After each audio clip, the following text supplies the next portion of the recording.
That fella couldn't do anything. He couldn't even kneel to pray. And he got saved. Are you saved? That fella couldn't join the church. He couldn't join the church. He couldn't get baptized. He couldn't get baptized. He woke up with God. He woke up with the devil. Are you saved? So that fella didn't take the sacraments, didn't take the sacraments. Didn't say the rosary, didn't take the rosary. Didn't tithe, didn't tithe. He went to heaven, he went to hell. You saved?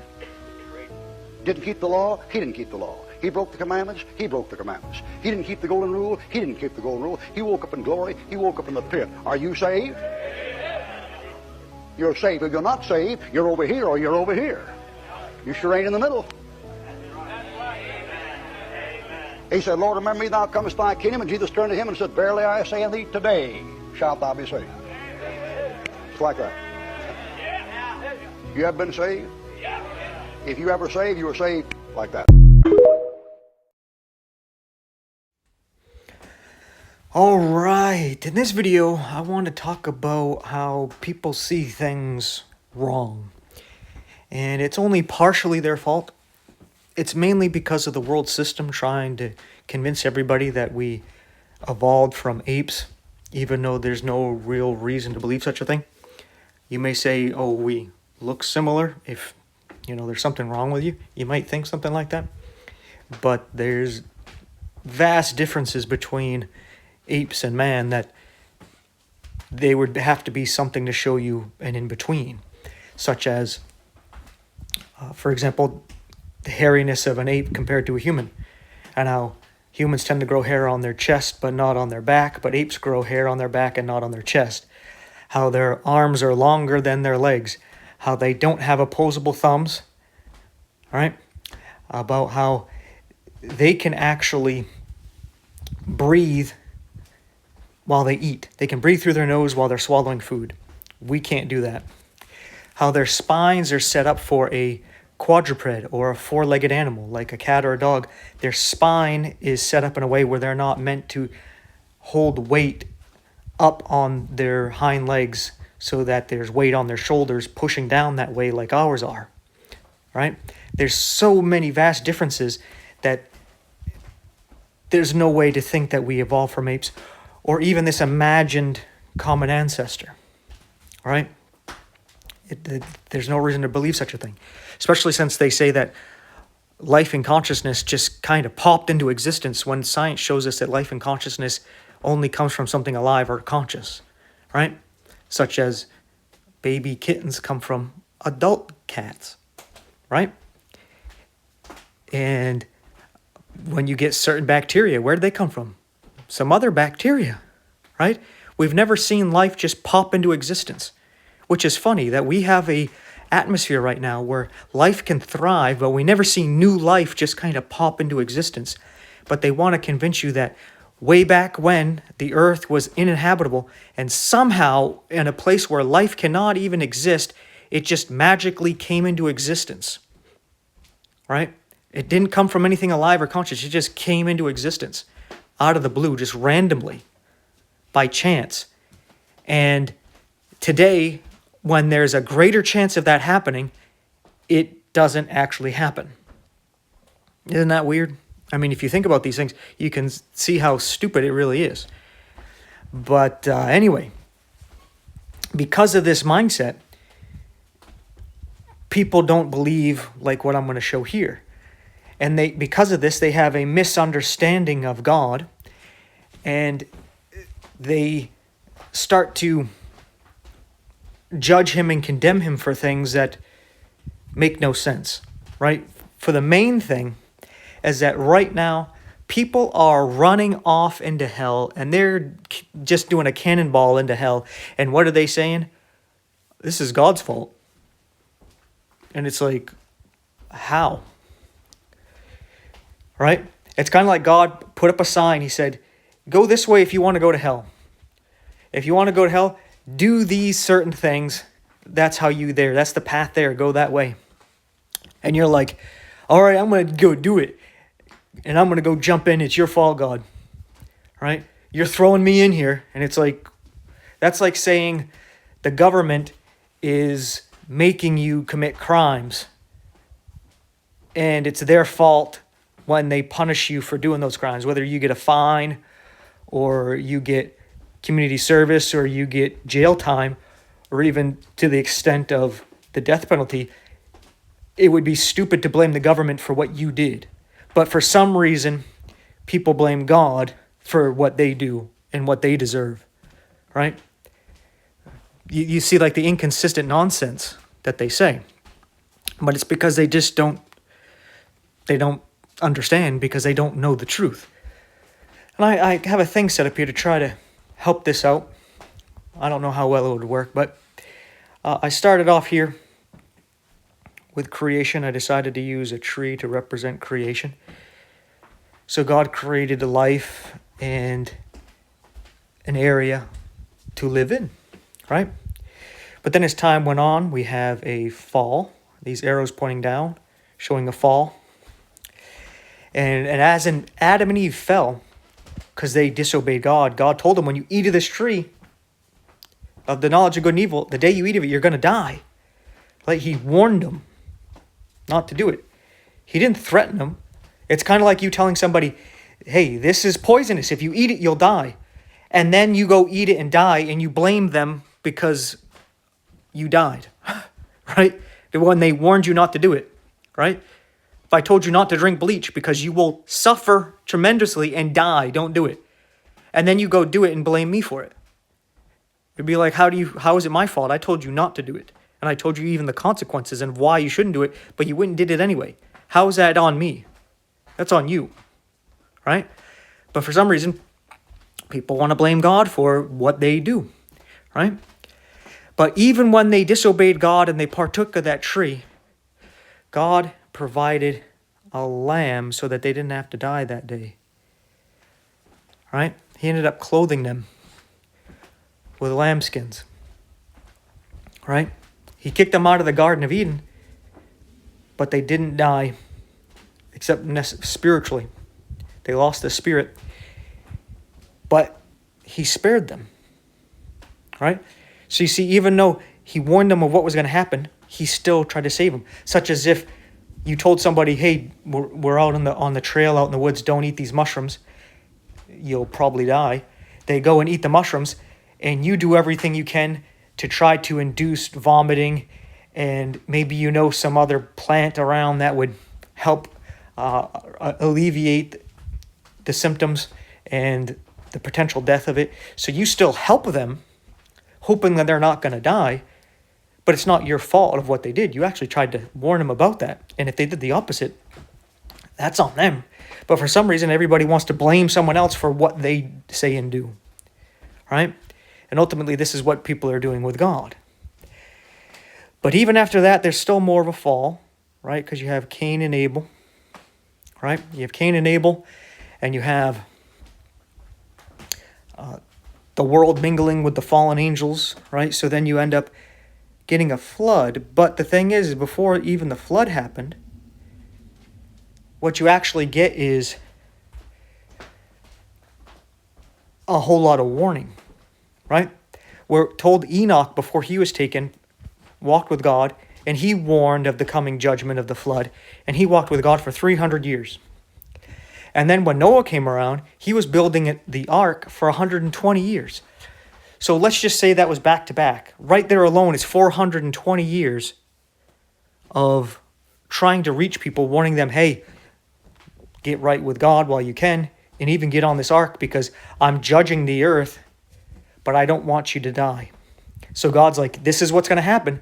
Here's your way to safety. If you stay here, you're going to die because I'm flooding the earth. But I don't want you to. All you got to do is get in that ark. If you get in there, you're fine. And I want you to get in. I'm telling you to get in because I don't want you to die. But you don't listen. The time is up.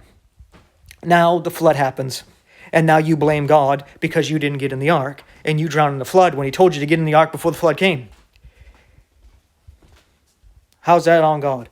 But then we still have more falling after that. And then the law comes in. Right? So God tells us his complete standard, showing us how we don't meet the standard. But, we're all self-righteous, thinking that we can meet the standard. So that just brings to further falling, right?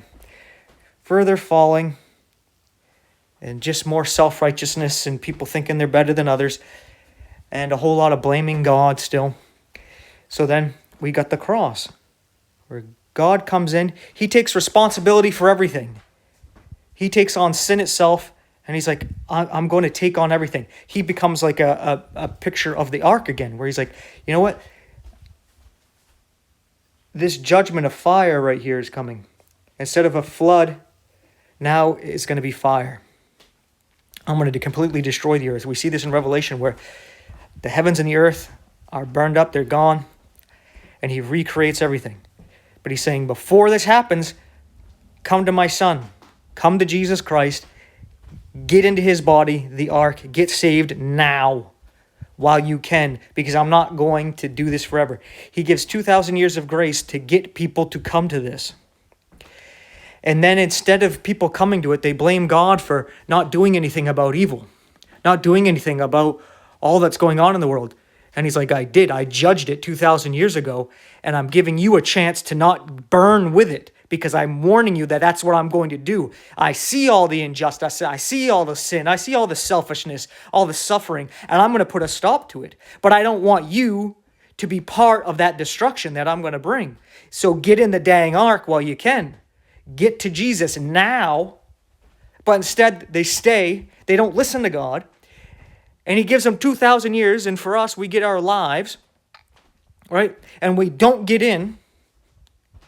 So more of a falling again in between that time.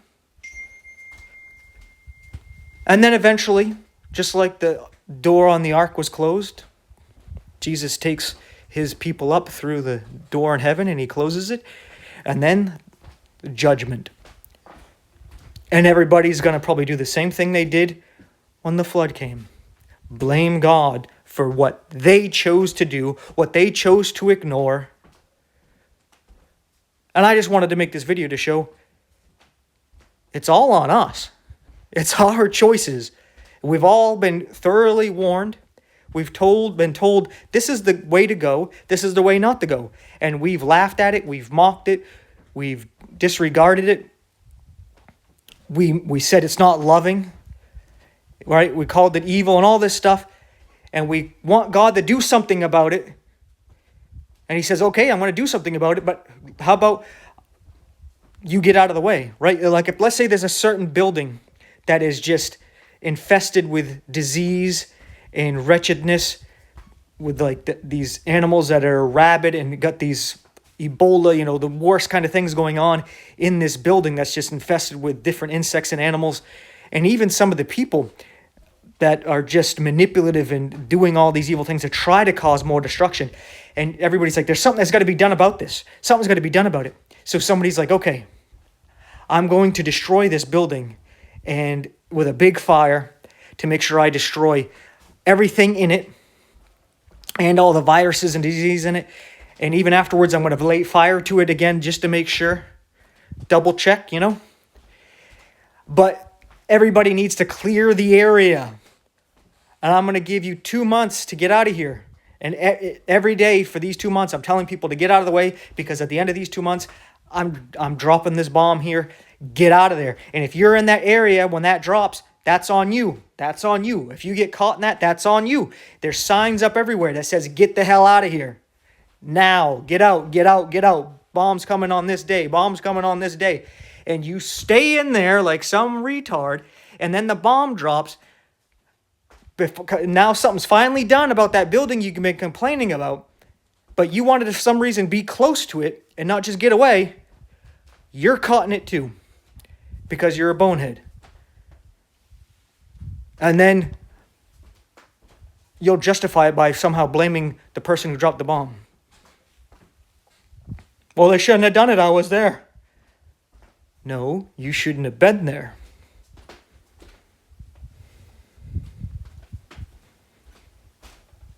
All right? Because you would imagine that. If the government said, hey, we're going to do this. We're going to blow up this building in a week. Get away from this building on this time. Right? I'm doing this video on a Wednesday. So they're like, next Wednesday, boom, boom, to this building. Get out of there. And people are like, I just don't believe it. I don't believe they're going to do it. All right, well then stay there. And if the bomb drops, you can be like, well, this isn't fair. I didn't believe it. Well, they warned you. Ain't my fault. You didn't believe it. They warned you. The bomb dropped. It blew up. You had plenty of warning. You didn't listen. That's on you. You need to take some personal responsibility. So I just wanted to make this video to try to, talk some sense into some of these people that are very nonsensical. And hopefully get through to somebody. But with that being said, thank you for your time.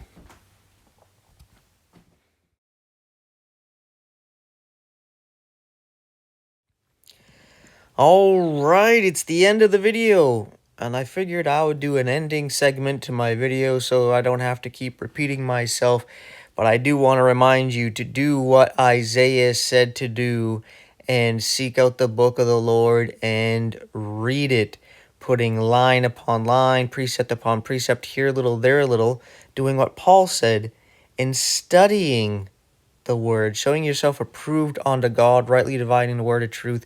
And if you read English, that would be the KJV. And then do what John has Jesus recorded telling the church of Philadelphia, and keep his word, preserve it, protect it, hide it in your hearts, and not deny his name. And then Jesus will never be able to tell you do err not knowing the scriptures, and he'll keep you from the hour of temptation, which is going to come upon all those that dwell upon the earth here shortly. And with that being said, I'd like to ask you for your support. You watching the video all the way to the end helps out a lot, but if you could like, subscribe, hit the bell icon, share the video, share the channel, interact in the comments section. These things help out a lot, especially with people telling me that their likes are not being registered, that they get unsubscribed, and all kinds of other ways being shadow banned. Your help in this way was greatly appreciated. And if you're able to give me a little bit more time and pray to our Heavenly Father that he keeps this ministry going and he uses it to reach those who he wants to reach, to get the truth out to the world, to make it a bright light, and to feed his sheep, to feed his children, even to bring forth more children, and that he would watch over all of us, his born-again believers, and take care of us, provide for us, and protect us, even after he comes and gets us, which looks like it's going to be real soon. And just to amen in Jesus' name to that should be all we need. But if you could help out some more, I know times are rough and they look like they're getting rougher, but if you're able to support financially, there's a few ways you can do so in the info description box, such as PayPal, Venmo, and there's a couple other ways you can support if you so choose to do so, which would make sure I can keep this ministry going longer than the foreseeable future, because this kind of support has been drying up there. It's pretty much non-existent lately. So if you could help out in that way, it would be greatly appreciated to make sure I can keep doing this. But if you could at least pray, I know God will provide. And sometimes it's a change of ministry, so maybe it won't be a ministry online anymore. But hey, if you want to keep seeing this stuff, pray. And with all that being said, thank you so much again for your time and attention, for watching this video all the way through. I appreciate it. Take care of yourself. I'll see you in the next one, and may God bless you and yours.